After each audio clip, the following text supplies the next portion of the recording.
I'm going to sit in the chair here. You don't have to look at the camera. You look at me, okay? We're going to talk like this. Okay. So first tell me your first and last name and how to spell it. Mike Wiltermood, Mikewiltermood. And what is your position or title? CEO. Perfect. Okay, so I want to start off by saying, from my perspective, like where we're at, where the update that I have is. So Enloe's system, Enloe's network was hacked, and because of that, Enloe shut down their system to protect critical data, patient information, whatever it may have been. And since then, the system hasn't been fully up and running. You've been putting systems up, testing them as, they've been tested cleared. So from that, being, where I'm at and where I stand with how, much I know, what is the update now? Where does the system stand? Well, the first 48 hours were really critical for us in terms of making sure that the hack was isolated and identified and isolated. Within about 72 hours, we were able to bring mission critical systems back online. Our patient information system, which we call EPIC, was unaffected. And by that I mean it was not infiltrated. So since then, since that first 72 hours, we've been spending time bringing up other systems online, making sure that they're safe and the connectivity is appropriate and the security systems are in place. Right now, I'd say we're at 95%. There's still some problems because the security protocols are so tight that sometimes the connectivity is slow, or we have to take we have to take certain features offline just to make sure that those are up and running properly and that the security systems are okay. But that's basically where we're at now. Okay, so being at that 95%, so it happened January 2nd, right? And so it's January 17th now. So not that I want to say why is it taking so long, but like what is that time length? Oh, why that? Well, first of all, we want to make sure that in the first few days that we're bringing the systems that are most critical online. So all the focus is on those things that directly impact patient care and that require constant data input. So, for example, if we've got a system, say an accounting system or a billing system or something like that, where we can kind of batch the information and it's not so critical that we have that up to speed, those are prioritized later. So that's what's happening. We focus on, in the first few days, we focus on mission critical systems, and then we start adding on the systems that don't really impact us if there's a delay or two. And I'm sure with the testing aspect as well, you want to make sure everything is perfect and up to par before even putting it online. Oh, absolutely, and that's the thing that takes the longest time. Making sure that the individual systems are clean, that there's no evidence of a back door that the hackers created, and that the security systems are up to date and online. Great. Okay, so that is what I have, but let me pull up what my producers have sent me. Okay, so what part of the system is still inaccessible? Right now, pretty much everything's accessible.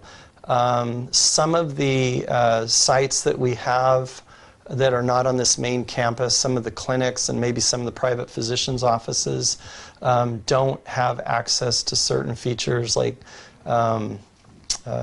imaging from X-ray or CT, MRI readily available, but they have the reports available, so they can't go into the system right now, and part of that is just making sure that the security is okay. So where we're vulnerable typically is in areas where you've got a lot of access, and so the access on off-sites is a little limited at this point. And those limitations, is that affecting any of the patient care at this point? Well, it shouldn't be, because if a physician really needs information, we just do it the old way. We'll fax them information or provide them with a disk or something like that. But typically, it's not. I don't believe it's impacting patient care. Might be some delays, I think, in certain things, in certain areas, but at this point, it shouldn't be too inconvenient.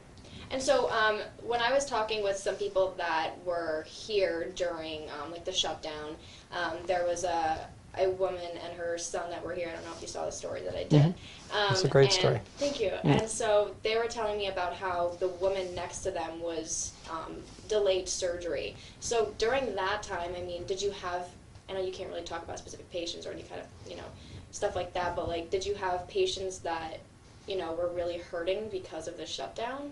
Well, we don't believe so. So what happens, a computer hack that impacts the system is no different than any other disaster. So if you go back to the Camp Fire or the evacuation of Oroville or any other major disaster that we've been dealing with, we immediately have to assess what do we have available, what systems are online, what works, what physicians are available, how many people are going to be coming in. We have to triage all of that. And so if someone has has an elective surgery, it's a non-emergent surgery, we might reschedule that. If somebody's coming in with a major trauma on an ambulance, depending on the nature of that and what other services are available in the region, that ambulance might be prioritized to come here, or it might be diverted to another facility that can take care of them. So we try to make sure that that our patients are cared for safely and appropriately. And sometimes in a disaster, that does mean that service may be delayed or rescheduled if there's no harm to the patient.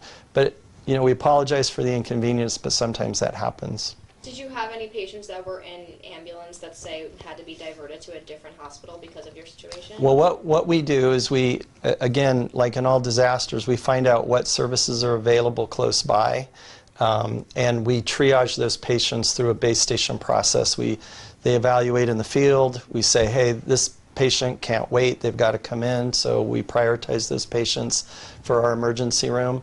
If it's something that can be, you can wait an extra hour, either we'll air flight them out or we'll use ground ambulance and send them to another hospital. So hospitals will tell us if they've got available beds, like in our case, immediately Shasta Regional Medical Center, Mercy Redding, Rideout, Oroville, Orchard, they were all able to take some patients if we needed them to. So that did happen then? Well, yeah, I mean, some patients were diverted mostly by ambulance. I don't know that any patients were taken from an inpatient setting here and transferred. But in some cases, if there is a disaster where a certain service isn't available, that could happen as well. So we already talked about, at this point, how is it impacting patients? Well, it shouldn't be. I mean, there's even when we have a computer upgrade, sometimes there's glitches that will cause some delays.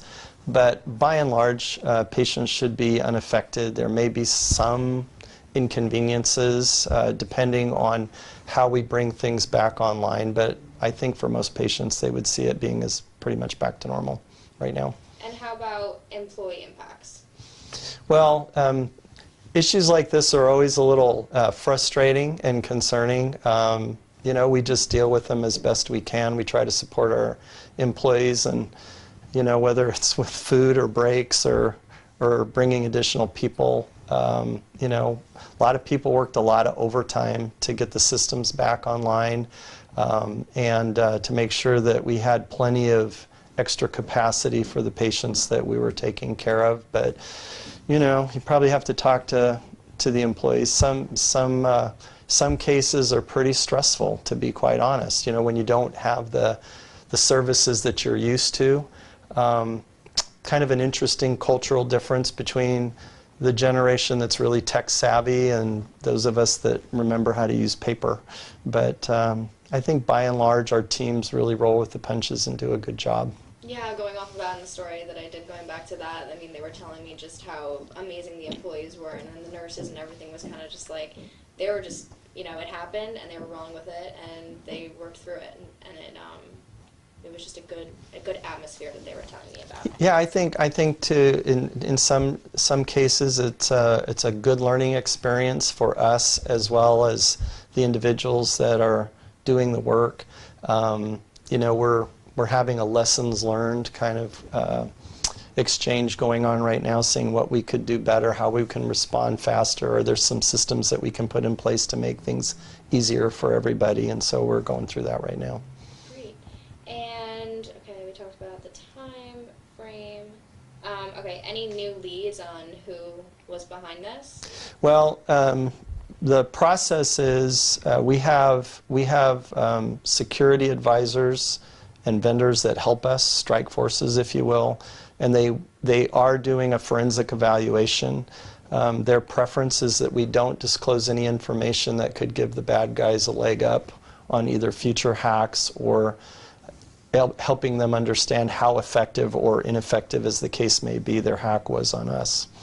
Is local law enforcement and FBI still working on the case? I'd have to defer that question to our communications people. We know that the FBI has been informed, and typically they'll rely on the forensic evaluation that we do. If there's any information that we can provide them that would be helpful, we'll do that. Great. And last question. Has Enloe paid any money in ransom, and would they consider it if they can't figure this out? Well, there's a lot of rumors going around about, I'm sure, because we use the term ransomware. Again, you know, typically hospitals or organizations that receive ransomware attacks are advised not to talk about it too much for that very reason. You know, we can say that one of the rumors that I want to dispel is the idea that paying a ransom would have accelerated this process of getting our systems back online. It's absolutely not the case. What we can reassure the public is that no confidential data was stolen. Of course, we still have to complete the forensic evaluation, but we're pretty sure that nothing has been stolen. Some data has been encrypted. We've been able to restore the vast majority of that through backup tapes. If there's any data at the end of the day that wasn't restored, we don't believe it's going to be mission critical, you know, patient sensitive data. So we want to reassure people that that's okay. If there was a case where we thought that not paying the ransom was putting people at risk or their confidential information at risk, we would probably consider paying it. But at this point, we've got 95% of our systems up. The data seems well protected. So at this point, there's no reason to respond to any ransom demands.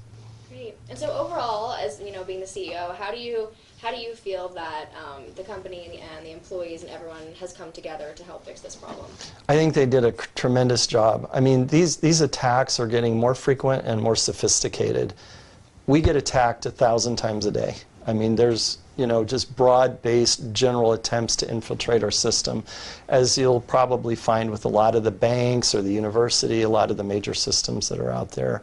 So it's really not a question of if you get attacked or if you get infiltrated, it's a matter of when. And the key is, how do you respond? And we've had a lot of experience responding in disasters recently, and our team does a great job. We've got great backup systems. You know, the key is, can we continue to provide key services for our community and keep our community safe? And I think our team's done an outstanding job on that. I can't say enough about the IT team. You know, they were working 24/7, getting us up to speed. You know, the partners that we brought in to help us out did a tremendous job. So, you know, bottom line, it could have been way worse, and they did a great job protecting us, and our healthcare team did a great job taking care of the patients. Great. Perfect. Anything else you want to say that I haven't asked or touched on? Any